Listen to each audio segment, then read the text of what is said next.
ಧಾರವಾಡ ಲೋಕಸಭಾ ಕ್ಷೇತ್ರದ ಎಸ್ಯುಸಿ ಕಮ್ಯುನಿಸ್ಟ್ ಪಕ್ಷದ ಅಭ್ಯರ್ಥಿ ಶರಣಬಸವ ಗೋನಾವರ್ ಅವರು ಕಾರ್ಯಕರ್ತರು ಮತ್ತು ಬೆಂಬಲಿಗರೊಂದಿಗೆ ಪಕ್ಷದ ಜಿಲ್ಲಾ ಕಚೇರಿಯಿಂದ ನಗರದ ಸುಭಾಷ್ ರಸ್ತೆ, ಗಾಂಧಿ ಚೌಕ್, ಶಿವಾಜಿ ಸರ್ಕಲ್, ಸಿಬಿಟಿ ಭಗತ್ ಸಿಂಗ್ ರಸ್ತೆ ಸೇರಿದಂತೆ ನಗರದ ಪ್ರಮುಖ ರಸ್ತೆಗಳಲ್ಲಿ ಭರ್ಜರಿ ರೋಡ್ ಶೋ ನಡೆಸಿದರು.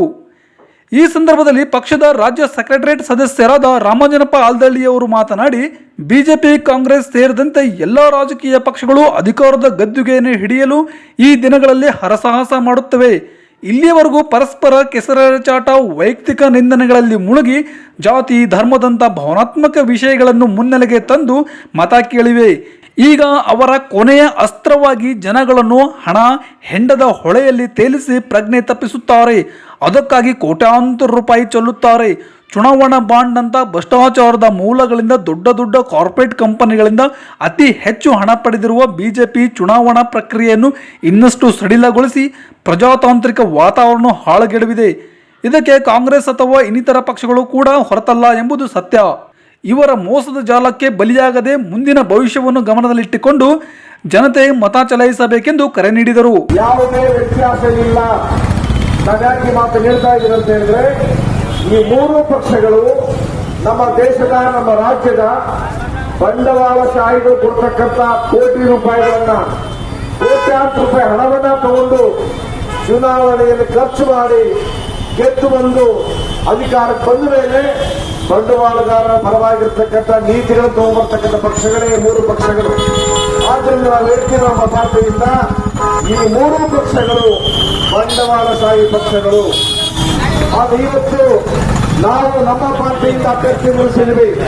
ನಮ್ಮ ಪಕ್ಷ ಎಸ್ಯುಸಿ ಪಕ್ಷ, ಕಮ್ಯುನಿಸ್ಟ್ ಪಕ್ಷ. ಕಮ್ಯುನಿಸ್ಟ್ ಪಕ್ಷ ಅಂತ ಹೇಳಿದ್ರೆ ದುಡಿಯುವ ಜನಗಳ ಪಕ್ಷ. ದುಡಿಯುವ ಜನಗಳಂತೆ ಯಾರು? ಹೊರಗಡೆಯಲ್ಲಿ ಕೆಲಸ ಮಾಡತಕ್ಕಂಥ ಕೃಷಿ ಕಾರ್ಮಿಕರು, ಕಾರ್ಖಾನೆಗಳಲ್ಲಿ ಕೆಲಸ ಮಾಡತಕ್ಕಂಥ ಕಾರ್ಮಿಕರು, ಆಟೋ ಡ್ರೈವರ್ಗಳು, ಲಾರಿ ಡ್ರೈವರ್ಗಳು, ಕ್ಲೀನರ್ಗಳು, ಬಸ್ ಕಂಡಕ್ಟರ್ಗಳು, ಅಥವಾ ಪಾತ್ರ ಪಿಕ್ಕಂತವರು, ದಿನಗೂಲಿ ಕೆಲಸ ಮಾಡತಕ್ಕಂಥವ್ರು, ಇವರನ್ನ ನಾವು ಕಾರ್ಮಿಕರು ಅಂತ ಹೇಳ್ತೀವಿ. ನಮ್ಮ ದೇಶದಲ್ಲಿ 100ಕ್ಕೆ 90% ಇದೇ ದುಡಿಯುವ ಜನಗಳಿರೋದು. ಆದರೆ ದುಡಿಯುವ ಜನಗಳು ಒಗ್ಗಟ್ಟಾಗಿಲ್ಲ. ದುಡಿಯುವ ಜನಗಳು ತಮ್ಮದೇ ಆಗಿರ್ತಕ್ಕಂಥ ದುಡಿಯುವ ಜನಗಳ ಪಕ್ಷವನ್ನು ಕಟ್ಟಿಕೊಂಡಿಲ್ಲ. ನಮ್ಮ ಪಕ್ಷ ಎಸ್ಯುಸಿ ಕಮ್ಯುನಿಸ್ಟ್ ಪಕ್ಷ ಈ ಇವರ ಒಬ್ಬ ಮಾರ್ಕ್ಸ್ವಾದಿ ಚಿಂತಕರಾಗಿರ್ತಕ್ಕಂಥ ನಮ್ಮ ಶಿವರಾಮ್ ಬೋಸ್ ಅವರಿಂದ ಸ್ಥಾಪಿತವಾಗಿರ್ತಕ್ಕಂಥ ಏಕೈಕ ಕಮ್ಯುನಿಸ್ಟ್ ಪಕ್ಷ. ನಮ್ಮ ಪಕ್ಷದಿಂದ ಪದೇ ಪದೇ ಈ ದೇಶದ ದುಡಿಯುವ ಜನಗಳಿಗೆ ಕರೆ ಕೊಟ್ಟಿದ್ದೀವಿ. ಚುನಾವಣೆಗಳು ಬರ್ತವೆ, ಚುನಾವಣೆಗಳು ಹೋಗ್ತವೆ. ಒಂದು ಚುನಾವಣೆಯಲ್ಲಿ ಒಂದು ಪಕ್ಷ ಗೆದ್ದು. ರಾಜ್ಯ ಸಮಿತಿಯ ಸದಸ್ಯರಾದ ವಿ ನಾಗಮಳ್ಳ ಅವರು ಮಾತನಾಡಿ, ಎಸ್ಯುಸಿ ಕಮ್ಯುನಿಸ್ಟ್ ಪಕ್ಷ ಜನತೆಯ ಹಲವಾರು ಸಮಸ್ಯೆಗಳ ವಿರುದ್ಧ ಹೋರಾಟ ಕಟ್ಟುತ್ತಾ ಬಂದಿದೆ. ಚುನಾವಣೆ ಮುಗಿದ ನಂತರ ಹೋರಾಟಗಳನ್ನು ಕಟ್ಟುತ್ತದೆ. ಆದರೆ ಹೋರಾಟ ದನಿ ಸಂಸತ್ತಿನಲ್ಲೂ ಪ್ರತಿಧ್ವನಿಸಬೇಕು.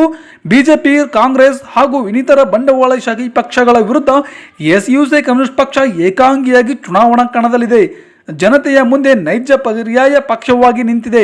ಜನತೆಯ ಪರವಾದ ಈ ಪಕ್ಷದ ಅಭ್ಯರ್ಥಿ ಸಂಸತ್ತಿನಲ್ಲಿ ಇದ್ದರೆ ಈ ಎಲ್ಲ ಬಂಡವಾಳಶಾಹಿ ಪರ ಪಕ್ಷಗಳು ತರುವ ಜನ ವಿರೋಧಿ ನೀತಿಗಳ ವಿರುದ್ಧ ಧ್ವನಿ ಎತ್ತಲು ಸಾಧ್ಯವಾಗುತ್ತದೆ ಎಂದರು. ಈ ಸಂದರ್ಭದಲ್ಲಿ ಪಕ್ಷದ ರಾಜ್ಯ ಸೆಕ್ರೆಟರಿಯೇಟ್ ಸದಸ್ಯರಾದ ರಾಮಂಜನಪ್ಪ ಆಲ್ದಳ್ಳಿ, ರಾಜ್ಯ ವಿಸ್ತೃತ ಸಮಿತಿಯ ಸದಸ್ಯರಾದ ವಿ ನಾಗಮಳ್, ಜಿಲ್ಲಾ ಸಮಿತಿ ಸದಸ್ಯರಾದ ಎ ಭುವನ, ಸದಸ್ಯರಾದ ರಣಜಿತ್ ಧೂಪದ್, ದೇವಮ್ಮ ದೇವತ್ಕಲ್, ಗಂಗಾ, ಹನುಮೇಶ್ ಹುಡ್ಡೆದ್, ರುದ್ರಕಾಂತ್, ದುರ್ಗಪ್ಪ, ಬಾಳೇಶ್ ಹಾಗೂ ಇನ್ನಿತರ ಸಂದರ್ಭದಲ್ಲಿ ಉಪಸ್ಥಿತರಿದ್ದರು.